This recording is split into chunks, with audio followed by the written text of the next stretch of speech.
একটা ড্রাইভারকে আমি জিজ্ঞেস করলাম ভাই আপনার গাড়ি কীভাবে চালান? আমরা প্রতি মাসে 2000 টাকা মাল দিয়ে দিই। মাল দিয়ে দিলে পুলিশকে চাঁদা দিলে পুলিশ জনগণের বন্ধু। আমরা স্বাধীন বাংলাদেশে বসবাস করতেছি।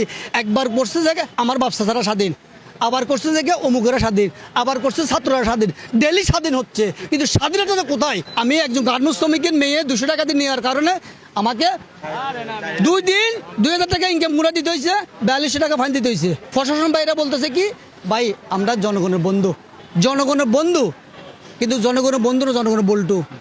এমনভাবে টাইট দেয়, একটু লুজ পাইলে তুই শালার পুত আর বাঁচবি নি ক। আমি একজন মেট্রো গাড়ির ড্রাইভার। আমি সিটি গেটে পরে একটা আপনার ডারিয়া হসপিটাল আছে, ওটা চট্টগ্রামের নাম করা ফৌজদারহাট। সিটি গেটের পরে একটা ডারিয়া হসপিটাল আছে। আমি একজন গার্মেন্টস শ্রমিকের মেয়ে, শিশু বাচ্চা আগ্রাবাদ থেকে বাতিল করে দিছে, বলতেছে ডারিয়া মেডিকেলে নিয়ে যান। ডারিয়া মেডিকেল আমি রিক্স নিয়ে গেছি, বিনিময়ে আমি 200 টাকা দিয়েছি আগ্রাবাদ থেকে। এখানে অনেক ড্রাইভার আছে, কত টাকা ভাড়া জিজ্ঞেস করে নিন। 200 টাকার বিনিময়ে আমি নিয়ে গেছি। শিশু টাকা নামা দিয়ে পরে আমি মেন রোডে উঠছি, চলে আসবো খালি গাড়ি। আমার গাড়িটা ধরে টো করে দিছে পুলিশ। জনগণের বন্ধু। আমি মেডিকেল ভাড়া নিয়ে আসছি, রুগী নিয়ে আসছি, উপকার করছি। এই জন্য আমার জনগণের বন্ধুর পরিচয় দিয়েছে কি যে আপনার রুগী নিয়ে সিএনজি এখানে আসলেন কেন? এটা হাইওয়ে রোড, এটা হাইওয়ে রোড, এটা আপনার অপরাধ, আপনি এখানে আসতে পারবেন না। আমি বললাম যে স্যার এটা সিটির ভিতরে আওতা আছে, এখানে আসার নিষিদ্ধ নাই, এটা মেডিকেল, মেডিকেলে যে কোনো গাড়ি আসবে। তুমি শালার ভূত আসতে পারবে না, তোমার 3 চাক্কাটা নিষিদ্ধ, তুমি আসতে পারবে না, অন্য গাড়ি আসবে। তো আমি অন্য গাড়ি কী আসবে? অন্য গাড়ি কি আসবে? ওই যে রুগী অ্যাম্বুলেন্স নিয়ে আসবে। তো একটা রুগী অ্যাম্বুলেন্স কীভাবে নিয়ে আসবে? 200 টাকা সিএনজি ভাড়া দিতে পারে না, 2000 টাকা দিতে পারবে? হ্যাঁ, তাহলে পুলিশ বলতেছে যে আমরা জনগণের বন্ধু। এটাই জনগণের বন্ধু। আপনি দেখবেন, আমি আপনাকে তাহলে আমার স্লিপটা দেখাচ্ছি।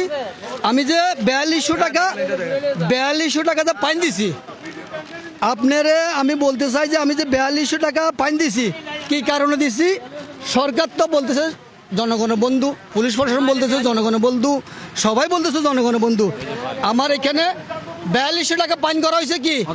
আমি শুধু 4200 টাকা ফাইন দিছি, 2 দিন গাড়ি আটকা রাখছে। আমার গাড়ি ওইখানে যাওয়ার কারণে, মেডিকেল বাড়িয়ে যাওয়ার কারণে 2 দিন আটকা রাখা হয়েছে। তার মানে কি এটাকে বলা হয় টু করেছে। অর্থাৎ একটা মানুষকে বস্তা ভরে হাত টাক বাঁধি কর্ণফুলী নদীতে পালা দিলে যে পরিস্থিতি, তখন আমার এই পরিস্থিতি হয়েছে।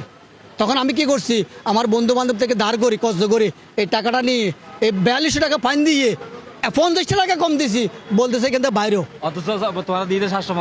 বুঝছেন। আমি বলছি যে আমার দেন কি এটারে আপনি রেস্টাম দেন, নত ফাইন স্লিপ দেন। বলতেছে আপনাকে ফাইন স্লিপ দিতে পারবো, আপনার আগ্রাবাদ সোনালী ব্যাংকে দিতে হবে। আগ্রাবাদ সোনালী ব্যাংকে থেকে আপনি ফর্ম আনবেন, ফর্ম মানে টাকা ঢুকাবেন, তারপর আপনি কি আরো 1000 টাকা খরচ করবেন, তারপর এখানে আসবেন, তারপর আপনাকে সরকারি ফাইন দেওয়া হবে। বুঝছেন, এটা হলো যে জনগণের বন্ধুর সিল। এটাই এই যে আমরা স্বাধীন বাংলাদেশে বসবাস করতেছি।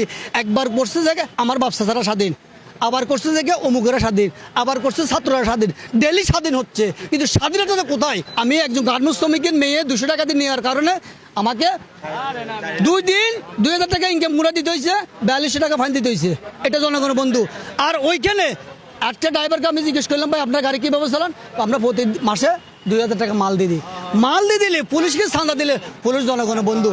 হ্যালো স্যার, অমুক জায়গাটা ধরছে, হ্যাঁ ঠিক আছে আমার গাড়ি বল, স্যারকে ফোনটা দিছে।